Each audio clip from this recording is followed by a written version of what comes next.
సర్వతీర్థమయీ మాత సర్వదేవమయ పిత తస్మాత్ సర్వప్రయత్నేన పూజయేతు తౌహి నిత్యతః. మాతృదేవో భవ పితృదేవో భవ. లోకో భిన్న రుచి అన్నారు. అంటే ఒక్కొక్కరికి ఒక్కొక్క రకమైన ఆలోచన వస్తుంటుంది, ఒక్కొక్క రుచి ఉంటుంది.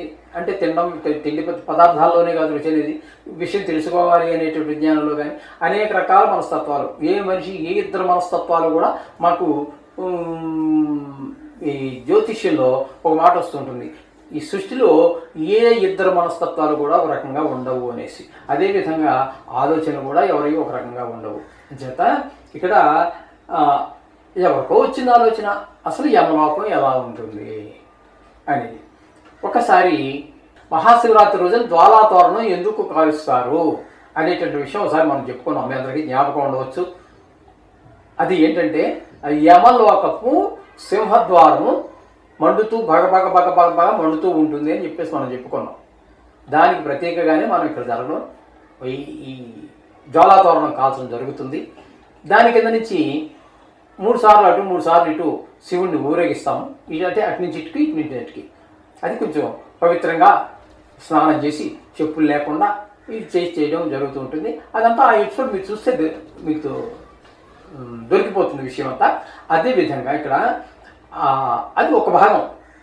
ఈ యమలోకం ఎలా ఉంటుంది అని దానికోసం ఇక్కడ మీకు యమలోకం ఎలా ఉంటుంది అని అడిగారు కదా.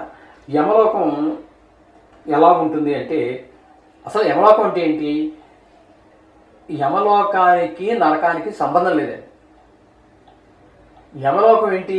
ఇక్కడ మీకు ఇందాక చిత్రగుప్తులు వారు ఏం చేశారు, మీరు చేసినటువంటి పనులు మంచివి వేస్తే మంచివి, చెడ్డవి అయితే చెడ్డవి రాసి పెట్టారు, అంతే కదా.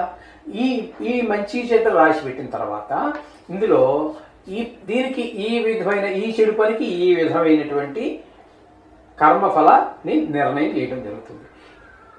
అలాగే చెడు పని చేసే దీనికి శిక్ష వేయండి. ఒక రకంగా కోర్టు అండి.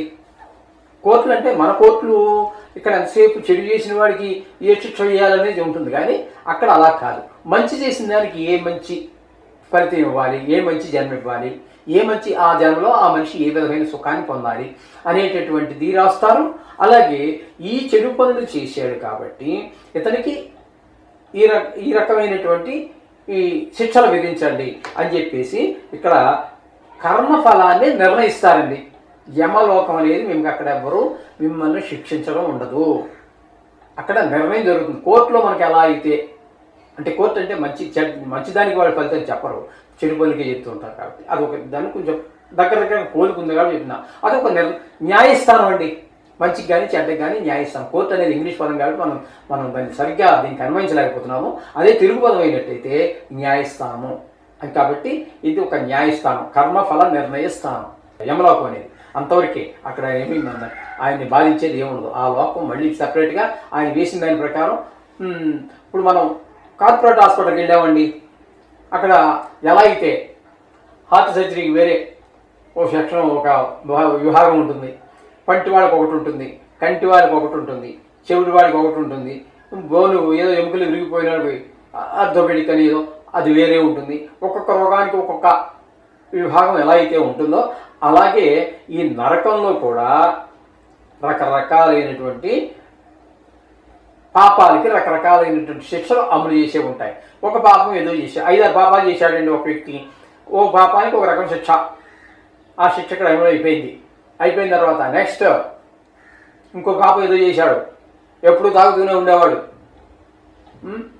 స్త్రీల పట్ల అసభ్యంగా ప్రవర్తిస్తూ ఉండేవాడు, తల్లిదండ్రుల పట్ల అమానుషంగా ప్రవర్తిస్తూ ఉండేవాడు, భార్య పిల్లల పట్ల అమానుషంగా ప్రవర్తిస్తున్నాడు.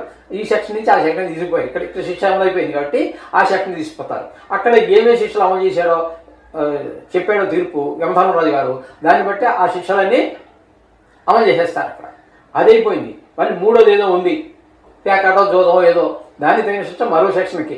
అలాగా ఈ సెక్షన్ ప్రకారంగా వాళ్ళు చేసినటువంటి దౌర్భాగ్య పనులంటికి శిక్షలని అమలు చేయడం జరుగుతూ ఉంటుంది. ఈ విధంగా ఇవన్నీ అయిపోయిన తర్వాత వాటిని మళ్ళీ ఈ రకరకాలుగా మళ్ళీ ఏ జన్మల్లోకి ప్రవేశపెట్టాలి, ఇవన్నీ మళ్ళీ వేరే రకమైనటువంటి సెక్షన్స్ ఇవన్నీ కూడా. ఇక్కడ వరకు యమలోకం ఎలా ఉంటుంది అంటే అది ఒక కోర్టు. అంతే. నరకం ఎలా ఉంటుంది అనేది కూడా మనం చెప్పుకోవడం జరిగింది. ఇందులో ఒక్కొక్క పాపానికి ఒక్కొక్క శిక్ష చేయడమే ఆ విధమైనటువంటి అమలు చేసే ప్రదేశం వేరు, అది నరకలోకం. ఇది కోర్టు లాంటిది, న్యాయం నిర్ణయం చేస్తారు తప్పితే, ఫలితాన్ని నిర్ణయం చేస్తారు తప్పితే. ఇది చిత్రగుప్తుడి వారి పని ఏంటంటే ఆయన అని రాసి పెడతారు. పాపం ఆయన్ని మరి మందాల్లో చూపించినట్టుగా కమెడియన్ యాక్టర్ కాదు, ఏదో వీళ్ళని ఏదో తీసుకొచ్చి ఐస్ క్రీములు తిన్నట్టు ఏదో మరి వినోదం కోసం చేసింది. ఒక రకంగా వినోదం అనేది ఉండాలి మనిషికి, కానీ పాత్ర ఔచిత్యం దెబ్బతినకూడదు. ఆ పాత్రలు ఎంత గొప్ప పాత్రలు అండి అవి. ఈయన మహానుభావుడు, ఎవరో చిత్రగుప్తుడు మహానుభావుడు, యముడు మహానుభావుడు, వీళ్ళందరూ ఎంతంత గొప్ప వాటిని మనం ఎలా తగలేసుకుంటున్నాం ఆలోచించరుగాక. మీకే వదిలేస్తున్నాను. సోహం భూయాత్.